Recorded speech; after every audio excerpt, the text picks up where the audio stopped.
Hello everyone, Phoenix Knight here. Welcome to the channel, and welcome to a new playthrough on the channel.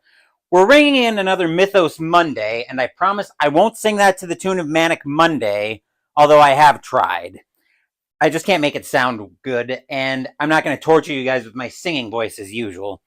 Anyway, tonight we are going to be playing The Darkness Over Arkham by Jonathan Green. This is the first of the Arkham Horror Investigator game books by Aconyte Publishing.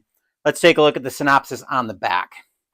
See Arkham in a different light as your choices change the story in the all-new Investigator game books. When a renowned professor is found dead, his body melted, it's up to the investigators of Arkham to discover what occult horrors were behind his fate.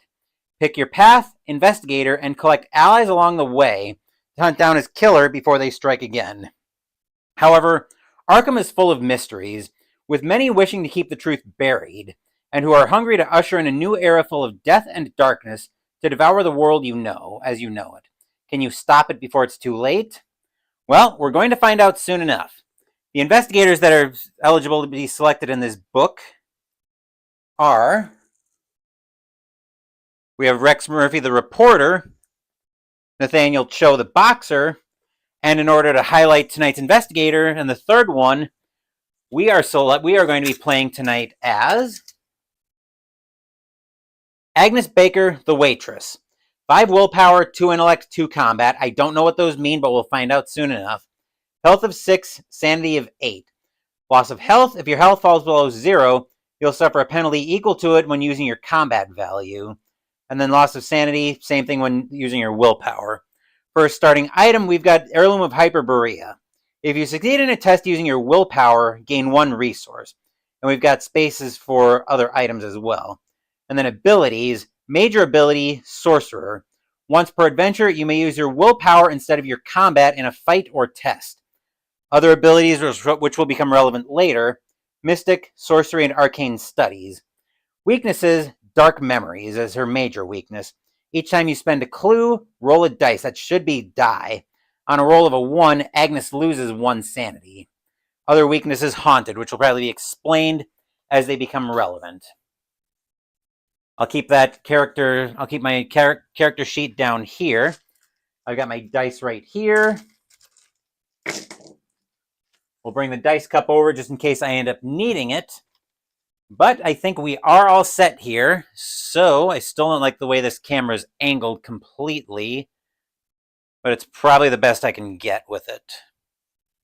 So let's go ahead and jump right in and go to, well, first there's an intro entry, depending on which investigator we chose, and of course, we chose Agnes, so that's where we'll start. It's the end of another long, hard shift at the diner, but working as a waitress at Velma remains the perfect cover for you. It means you can pursue any threads that might provide you with more information about your past life as a powerful sorcerer, and allows you to continue to fight the battle your former self started, fighting the machinations of the myriad eldritch powers that would see Arkham destroyed. Some of the diner's clientele would probably be shocked to learn that the town's history of witchcraft and strange goings-on was the reason you moved to Arkham. Some, but not all. Velma's is a hotbed for gossip and rumor relating to Arkham's dark underbelly, and your nightmares concerning black-robed figures intoning chilling incantations have only worsened in recent days. Now turn to 1. As you can probably guess, yes, this is going to be a choose-your-own-adventure. Entry 1. Velma's Diner is a popular hangout in the town of Arkham. It provides precisely what its clientele expects of a diner: hot coffee, hearty home-cooked food, and a place to rest out of the wind and rain. But it's not the kind of place you can stay forever. Through the windows, in the world beyond the diner, you can see the sun creeping toward the fir-lined hills to the west of Arkham. It's time for you to leave. You begin gathering your things when a raised voice takes hold of your attention, and your eyes lock on one of the booths where 2 older people are sitting. One is a gray-bearded man, while the other is a thin, spiky woman, her silver hair cut into a severe bob. Their clothes are not only befitting of their advancing years, but also suggest that they are of an academic persuasion. You know the type well. There are plenty to be found in Arkham. As if aware that their heated exchange has drawn your gaze, the woman gives you a caustic stare before lowering her voice and resuming her intense discussion with the man. You may not be able to hear what she is saying, but from her body language, the way she leans forward, her shoulders hunched, one finger stabbing in the air, it is clear that she is unhappy about something. The man, on the other hand, has resumed an aloof attitude toward their exchange and seems to say barely anything in response to the woman's tirade. Between them are 2 empty mugs and a plate smeared with grease. The uncleared crockery is attracting flies that always seem to manage to sneak into the diner through the open doors and windows. However, their presence seems unusual at this time of year. One scuttles about the table, no doubt dining on the scattered sugar crystals that dust the melanine's surface. As you watch, you become hypnotized by its unpredictable jittering dance and are startled when the woman slams her hand down on top of it in a moment of impassioned anger. As the man mutters something back at her, she pulls her hand back and, in the blink of an eye, puts her fingers to her lips as if passing something to her mouth. The action happens so quickly you wonder if it was all in your imagination, but when you glance back at the table, the fly has gone. You feel a strange twist in your stomach. You have been exposed to unexplainable, strange behavior before, and it never ends well. No matter how peculiar the town of Arkham is, it is still your home, and you feel compelled to protect it no matter what. But did you really witness the old woman eat a fly? Your ruminations on what you did or did not see are the matter of a fleeting second as the woman abruptly stands. Clearly, whatever the old man said has drawn things to a conclusion. She storms out of the diner. Mere moments later, having deposited a crumpled dollar bill on the table, the man follows, but you do not get the impression that the woman will have waited for him. It is only after the couple have left, and the diner door has swung shut behind the man, that you notice a notebook lying on the floor next to the booth where the pair were sitting. It is nothing like the notepads used by those who wait tables at the diner to take customers' orders, so you can only assume one of the academics must have dropped it. Without drawing attention to yourself, you approach the table and, crouching down, pick up Dr. Blaine's notebook. Flicking through it, you see that the pages are filled with handwritten notes in a language you don't understand.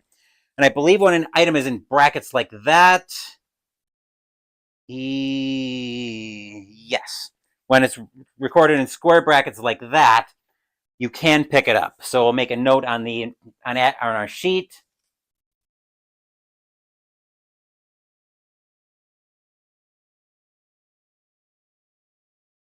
Actually, let's just call it NB for notebook.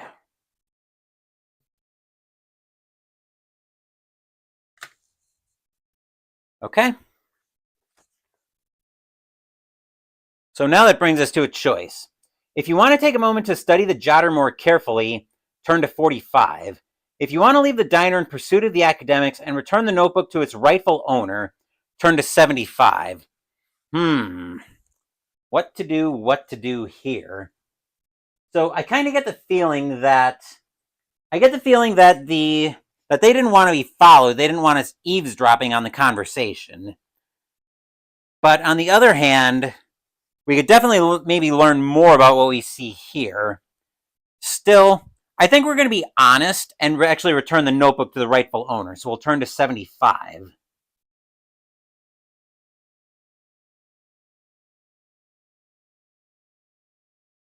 Having already packed away your personal possessions, you exit the diner. It is late afternoon and there is an unseasonal chill in the air. Looking left and right along the street, you catch sight of the 2 academics walking away from each other in opposite directions. Opening the notebook again, in the hope that it might provide you with an inspiration regarding who to follow, you see something written inside the front cover, in the top right-hand corner of the first page. Property of Dr. Blaine, Zoology Department, School of Life Sciences, Miskatonic University. If you want to follow the older gentleman, turn to 197. If you want to try to catch up with the elderly woman, turn to 98. So, presumably, Dr. Blaine is one of these 2. The question is, who? The older woman seemed to be more bristly, I think. He was aloof. Actually, let's bring our buddy Cthulhu in. We may occasionally need some musings from our buddy there. And anybody who's in chat who might want to see a particular path, feel free to weigh in as well. I'm just going to wave my hand, make sure I've got signal, because I've had problems with the Sony a6000 camera lately. So I think we're going to follow the... She seemed hostile. He seemed more aloof. Let's approach him. Let's go to 197.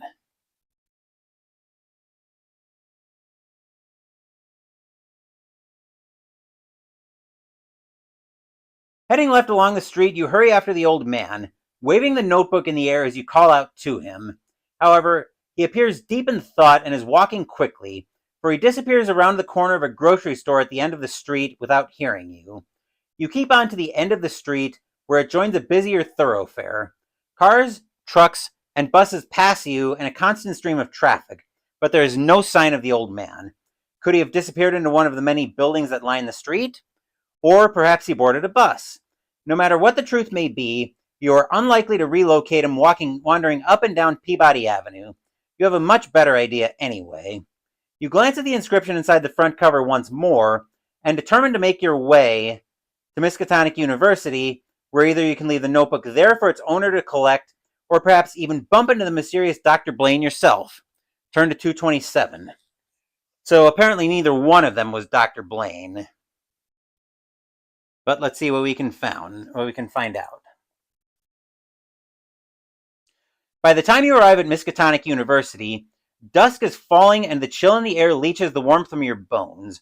You make your way along paved paths that crisscross carefully tended lawns between the gray stone academic buildings, following signs until you reach the part of the campus where the School of Life Sciences is located.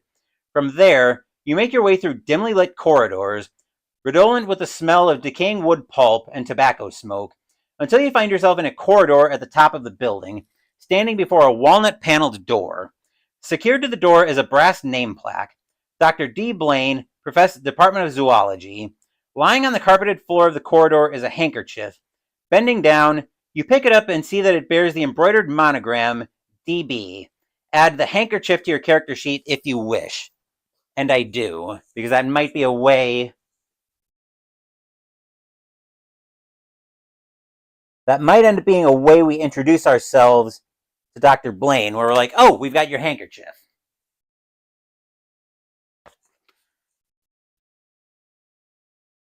You knock on the door, which creaks open at your touch. Even though no one welcomes you or beckons you to enter, you step into the zoologist's study nonetheless. If Dr. Blaine isn't there, you can leave the notebook for him here. A large mahogany desk dominates the room, which is also crammed with bookcases and glass-fronted cabinets that make the space appear more cramped than it really is.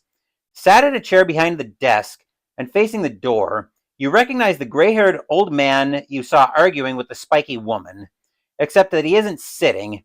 Rather, he is sprawled in his seat with his head thrown back so that he is staring at the ceiling. Dr. Blaine, you say? Your voice sounding strangely loud as it cuts through the musty ticking clock stillness of the room. The banging of a window draws your attention from the motionless body to the open aperture opposite you, beyond the desk. Your mind racing, you start to come up with all sorts of questions and possible explanations regarding the scene in front of you. Is Dr. Blaine dead? Did someone attack him and then make their escape through the window? You certainly didn't pass anyone on the way to his office, which lies at the end of a long corridor. And if someone did attack him, why? Were they looking for something? And if so, did they find it? You only have a moment to decide what you want to do. To check if the old man is still alive, go to 10.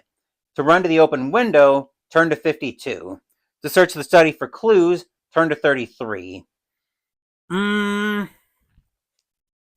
feel like if this is Dr. Blaine, we should probably, and he's still alive, he may give us more access for helping him out. So let's go to 10.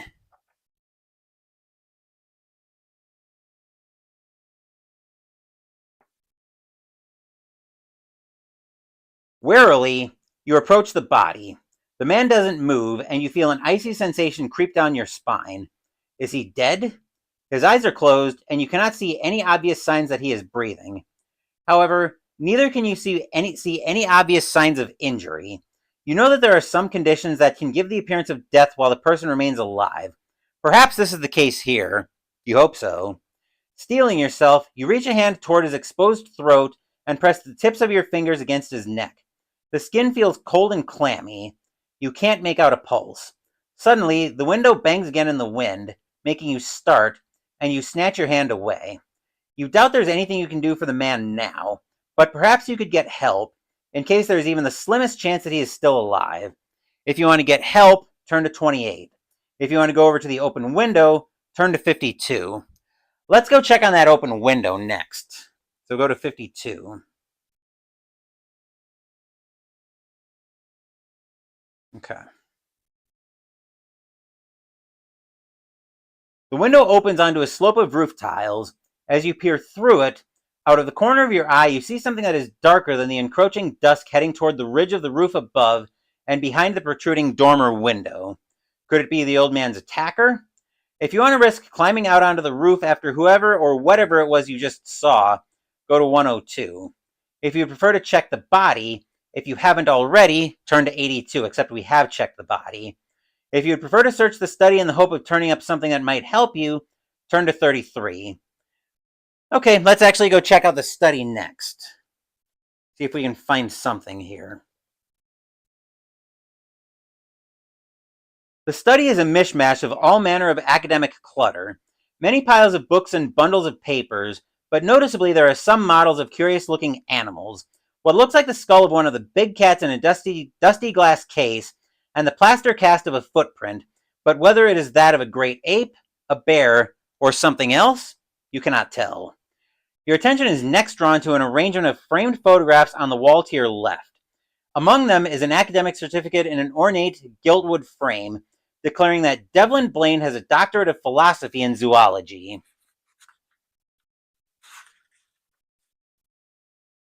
Looking more closely at the photographs, you see that they all have one thing in common. They all feature the bearded gentleman currently spread-eagled in his chair behind the desk. He is receiving an award at a smart dinner in one of them, standing with other family members of the faculty in some, and visiting the Canadian Rockies in another. There is no doubt that in your mind now that the lifeless figure is indeed Dr. Blaine. Take +1 clue. Okay, cool. So I'll note that on my character sheet. On the same wall as the photographs is a large pinboard adorned with all manner of newspaper clippings, star charts, and hand-drawn sketches annotated with incomprehensible symbols. A large bookcase covers the entirety of the wall opposite the pinboard. Trying to ignore the disturbing presence of the apparently dead Dr. Blaine, you want to look first in the search. Where do you want to look first in the search for more information? The pinboard, turn to 114. The large bookcase, turn to 94. The desk, turn to 63. Let's go to the pinboard first, 114. The pinboard is covered with all sorts of pictures, photographs, maps, and newspaper clippings. The pictures grab your attention first. They are drawings of all manner of curious-looking creatures that appear like they would be the subject of folklore studies rather than zoology. However, there are numerous artists' impressions of what appears to be a curious egg, and if the figures drawn beside them are anything to go by, it is gigantic, many times the height of a man. Take the secret, a curate's egg. We don't have anywhere to note secrets on here. We'll do secrets on the back here.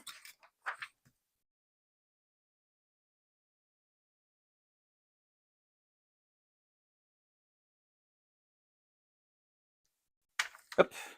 Just a curate's egg.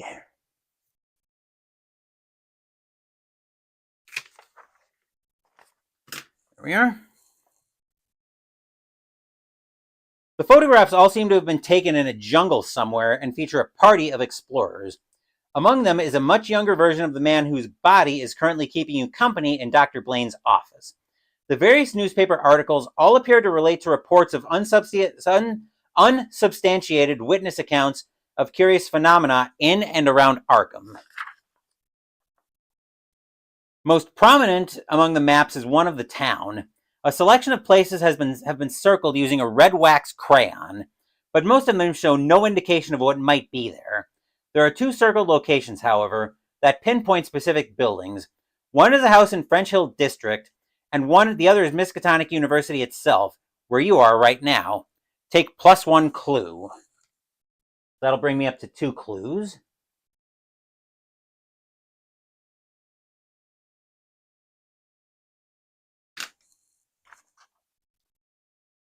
A gust of wind from the open window sets the papers pinned to the board rustling, and you worry why it is unlatched at all. Where do you want to look next in your quest for answers? The desk, turn to 154. The large bookcase, 175. Through the open window, 134. Somewhere other than the study, 215. Let's go to the desk next. Let's see, 154.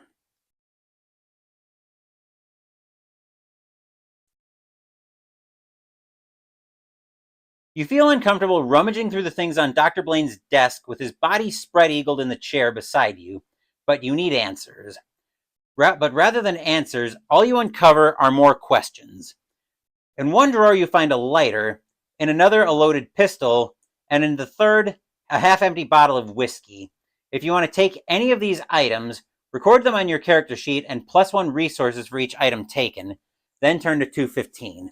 We'll go ahead and grab them all. So lighter,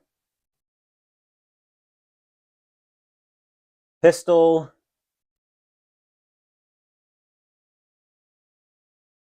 and whiskey, which will give me which will give me 3 resources and send me to 215.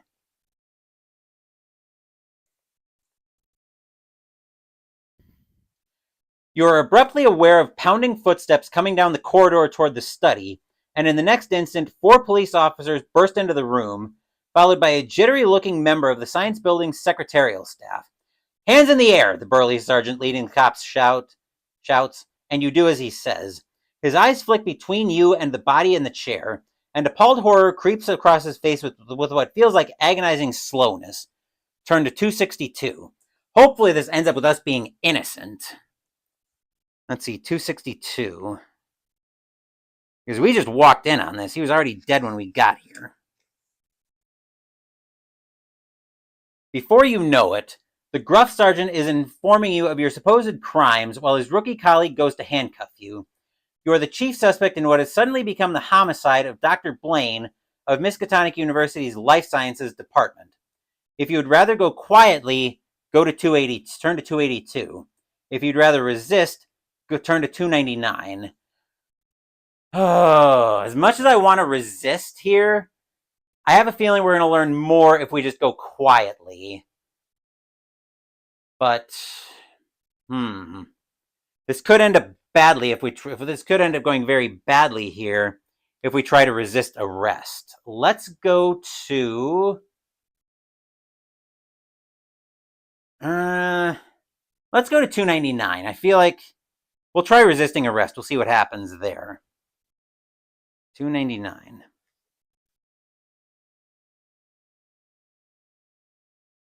You pull away from the young cop and make a break for it, hoping to flee from the police officers before they know what's going on. But this isn't the first time the officers of the Arkham Police Department have had to deal with an absconding suspect. The sergeant sticks out a foot, tripping you and sending you sprawling on the gravel. Lose 1 health because of the painful grazes you suffer to your hands and knees. Well, that was dumb. But hindsight, as they say.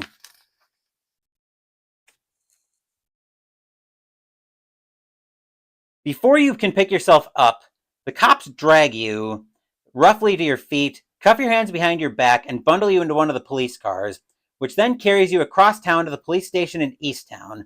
Take the weakness criminal and turn to 59. Oh, great.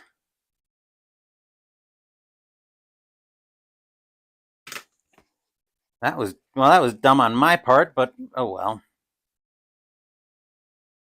59.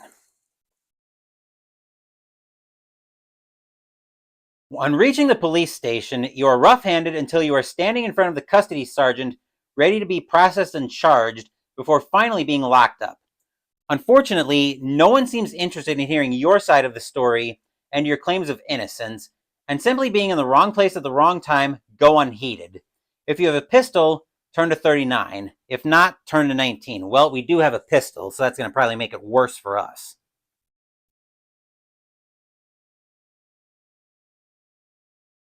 You are searched before being taken to the cells. While the policemen who search you do not necessarily appreciate the value of everything in your possession, they understand the threat posed by a loaded firearm all too well and take it from you. Strike the pistol from your character sheet and take -1 resources, and then turn to 19. Delightful. We're off to a rockin' good start, aren't we?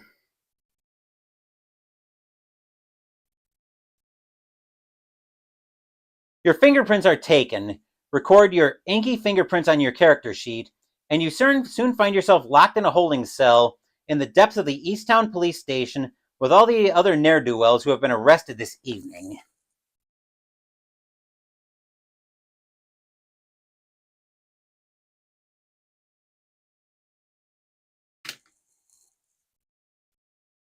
A man with a ragged beard buried in a heavy overcoat snores in one corner, while an elderly woman dressed in a long, patched dress and shawl sits on the bench, staring vacantly in the middle distance.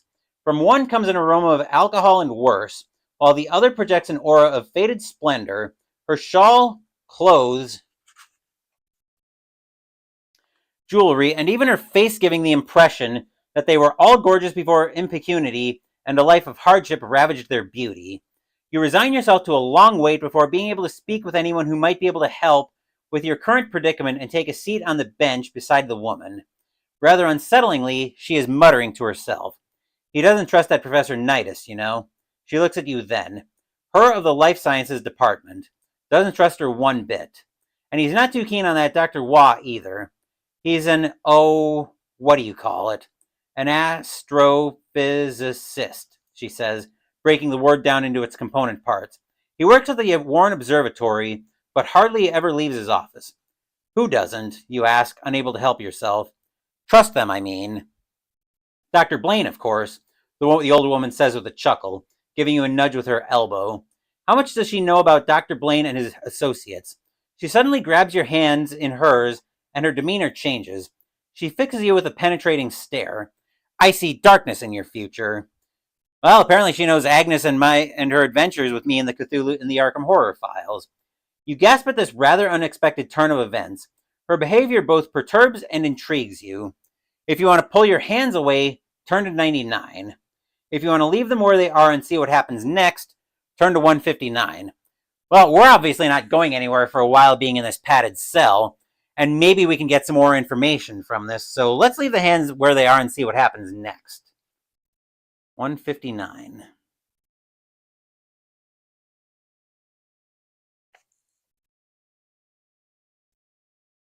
You find yourself transfixed by the woman's gaze. There's something there, moving in the pinpricks of darkness that are her pupils, and then she speaks. When the moon in darkness dies, then a new god shall arise. One from 3 shall claim the prize. One called from the burning pit, one that seeks the veil to split, the last the child, its egg forfeit. The lilting chant sounds like a prophecy more than anything else. Take +1 clue, and the secret cracked. So we'll grab our clue going up to 3.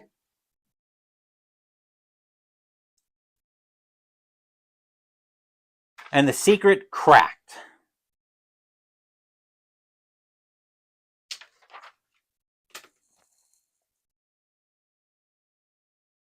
But the look in her eyes and the subtle power behind her words unnerves you. Make a fear test. Roll 1 die and add your willpower. You may spend 1 resources to roll 2 die and pick the highest. If you have the weakness haunted, which we do, deduct 1. What's the result? So we need a die. We're going to spend 1 of our resources to roll 2 dice and pick the higher. So we're adding 5 to this and then deducting 1 from the result. But we also get to take the higher of the 2 dice. Excuse me. All right, so we get the 6, plus 5 is 11, minus 1 is 10, so a total of 9 or more takes me to 179.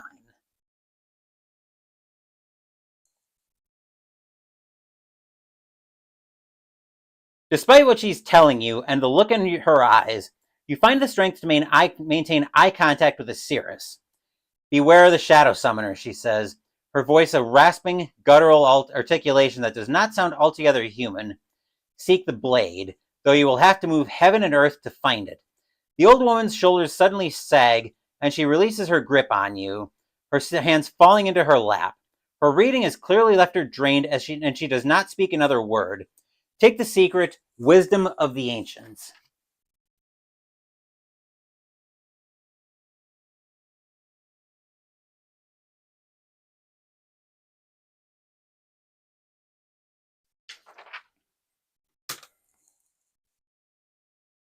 You, however, are left feeling very uneasy, believing that there are powers out there that have set their sights on you. Take +1 clue and the weakness haunted. Turn to 219.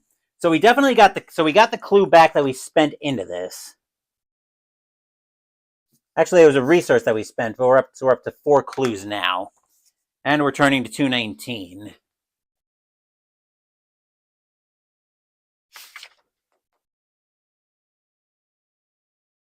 Here we go.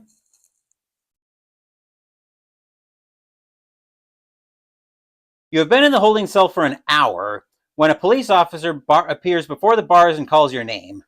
Looks like you have a guardian angel, he says, unlocking the cell door. Seeing the quizzical look on your face, he adds, someone has bailed you out. Who, you ask? I'm not at liberty to say, but if I were you, I wouldn't waste time worrying about who got me out of jail. I'd skedaddle as fast as I could. Now that sounds like good advice, and before you know it, you are wandering the streets of Easttown as the street lamps come on, wondering what to do now. It feels like there are powers at work behind the scenes, moving their pawns into position, as if they are preparing for war or the fulfillment of some prophecy. And Dr. Blaine's notebook is what got you caught up in this mystery in the first place. Perhaps there is something in there that could help you now. Or perhaps there is some message you have received that could grant you much needed insight. If there is, you will have 4 numbers associated with this piece of information. Add them together and turn to the section that has the same number as the total. If you don't know anything that could help you, turn to 259. Well, we don't know anything there that could help us, so we're turning to 259. Actually, let me look at those secrets. No. So 259 it is.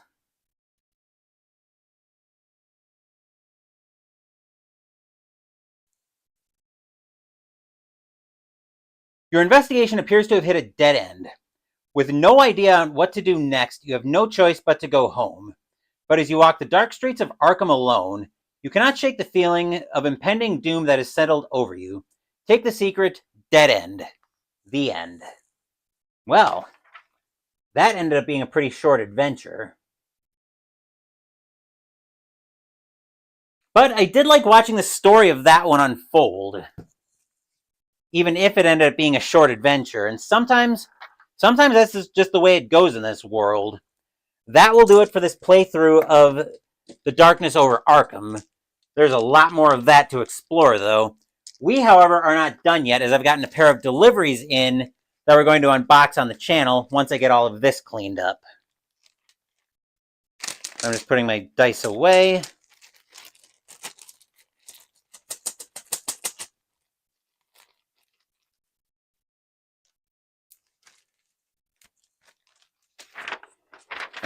I can throw that character sheet in the bin.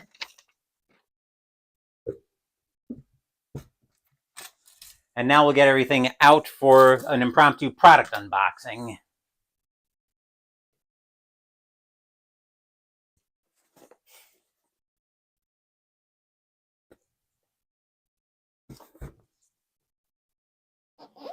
I've gotten this pair of deliveries in over the last couple of days. This delivery, I think, actually came in first, but I waited to unbox them both together because these 2 deliveries go together like peanut butter and jelly. When I get them both unboxed, I'll explain how they fit together. So, what say we jump in and crack this open, and we'll start with I believe it was this delivery that came in first.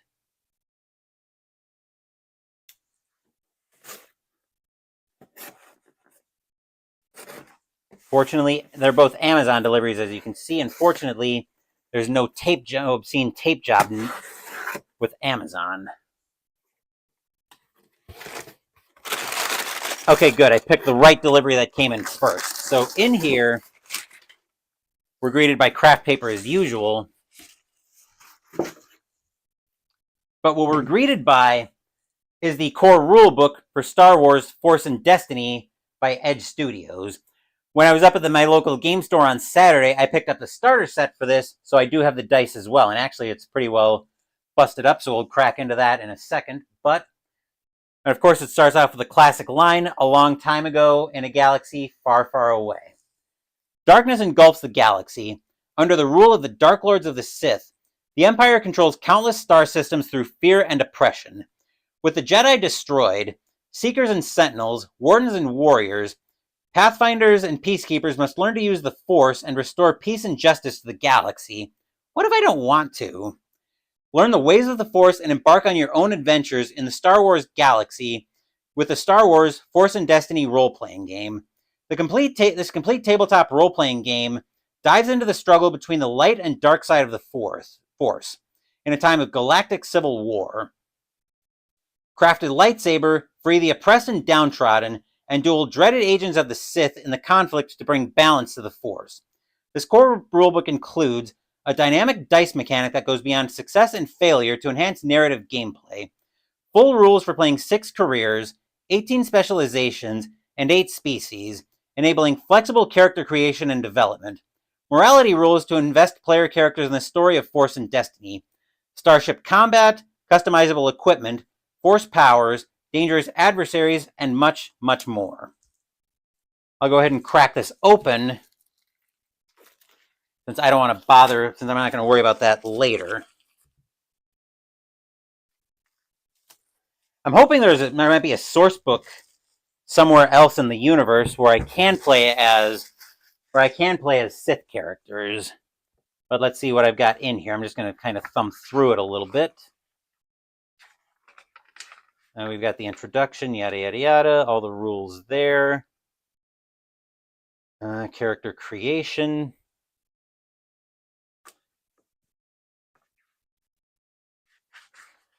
I'm curious to see what kind of species are in here. Determine background. All of that. Now let's see what species we can play as.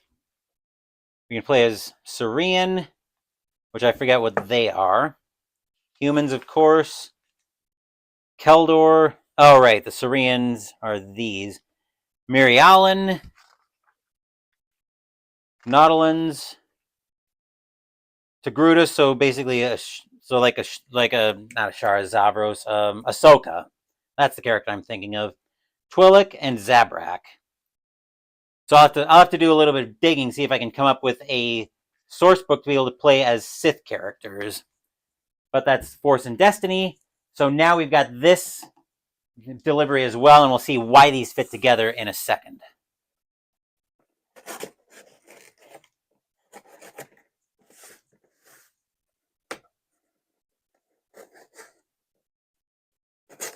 Still, until I can find proper Sith, maybe doing something like Dark-leaning Jedi could be a thing, and exploring a Jedi character's fall to the Sith could be an interesting story to tell as well. Craft paper can get out of here. And in here, once I put the box away, in here we've got the Star Wars Essential Atlas by Daniel Wallace and Jason Fry. From the Core to the Rim, the official guide to the complete galaxy. I'm not going to read through all of that, but I will give it a quick thumb through so we can see some of the main planets in here. We've got the political galaxy, how everything works. Planets of the galaxy. Ooh. Looks like it does have a lot of planets that I recognize from my days in Star Wars: The Old Republic. Obviously, Alderaan's here. Bespin, all the popular planets from the movie. But I don't see Balmora here, unless it's potentially in... I was going to say, unless it's potentially in some of the other planets, but I don't see it here. But I do see planets like... What else is here? I saw Illiman here, which is definitely something you encounter in Star Wars The Old Republic. Korriban, the homeworld for the Sith Inquisitor and Warrior. What else do we have here? Nar Shaddaa. N'Zoth. Well, that's not a planet that I've ever encountered before. Okay. But mostly, so let me explain a little bit on how these two books fit together. So Star Wars Force and Destiny is another RPG that I want to explore on the channel. But I need the Star Wars Atlas as well to be able to craft some of my stories in the Star Wars universe. I was hoping to get a traditional map of the Star Wars galaxy with it. I don't know if it's necessarily going to have a map in here, but a map is probably not that hard. A map of the Star Wars universe probably is not that hard to track down. And actually, we might be doing... Looks like there are probably maps lurking around here based on their various historical points in the Star Wars universe. So I could very easily set some of my stories in different parts of the Star Wars universe. So it's got that option available to me as well. So this is going to be a very interesting read, and I do want to see if I can track down a source book on Force and Destiny to be able to play as Sith characters. But that will do it for this playthrough of the Darkness Over Arkham. I don't expect there to be a stream tomorrow night as it stands now. Tuesday night's usually a very short night for me anyway. But we'll give that a little bit of thought. So the next stream is likely to be Wednesday, when I'll be playing Title Bout 2 from Straight Jab Media. Saturday, Mystical Munchies will continue out of the unofficial Disney Parks cookbook with the entree, baked lobster, macaroni, and cheese. And as it will be an afternoon to evening upload, I expect we'll have a game stream of some kind on Saturday morning. I haven't decided what yet. I'll announce anything toward the end of the week. Sunday next week, we'll be starting over to the links for the first of 2 weeks as we have a tea time playing Appa Golf. Thank you for watching the video. Please give the video a thumbs up and subscribe to the channel. Be sure to turn on notifications so you get my content. Be well, stay safe, take care of yourselves and your loved ones, and I'll be back with more videos in the future. Until then, take care, everyone.